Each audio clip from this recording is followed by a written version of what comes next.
Craig Crawford is a columnist for CQPolitics.com and an NBC News analyst. Craig, good morning. Hi. Quite the pre-holiday rush of politics we had Absolutely. this week. And let's start with the Credit Card Reform Act. This is President Obama's first major financial regulation reform. How important was it that it get passed? I think to give credit card consumers some confidence that things are going to get better as far as some of the predatory practices. But in terms of interest rates, Amy, I'm afraid those 24% interest rates and maybe higher in some cases are not going away with this law, which maybe some people expect, and they're all going to be surprised that, and even the provisions in it don't take effect until February. All right, also making big political news this week, the ongoing debate between Dick Cheney and President Obama on national security, and it's far from over. Is this an argument that either side can win at this point? Well, they almost had like the Lincoln-Douglas debates, Obama and Cheney this week, going back and forth. And, you know, the basic problem is that neither side can really prove its case. Cheney claims that torture made the country safer. There's no way to really prove that. He says there are some documents that prove it, but Obama won't release them. And Obama seems to hint that, well, maybe it worked in some cases, but we could have done it in other ways and kept true to our values.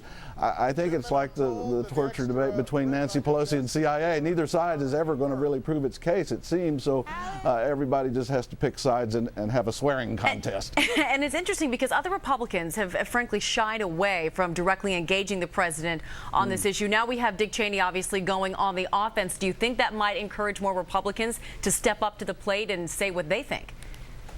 Right now, they're having too much fun attacking Nancy Pelosi. So she's become the surrogate for Obama since they can't figure out a way to go after him. Cheney has nothing to lose, after all. He's not going to run for office again, probably.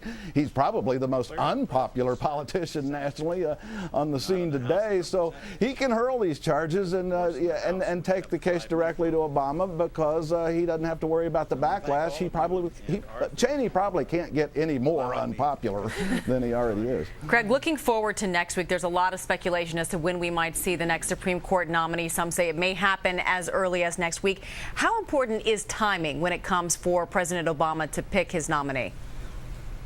I think it makes sense for Obama to wait as long as he can because the sooner he makes an appointment or a nomination, the Republicans have that much more time to carve that person up and dive into their backgrounds and find a sentence or something that they can use against them. And you know, if he gives Congress or the Senate maybe 60 days of hearing time, that means he could wait till maybe midsummer with the August recess before the October swearing in.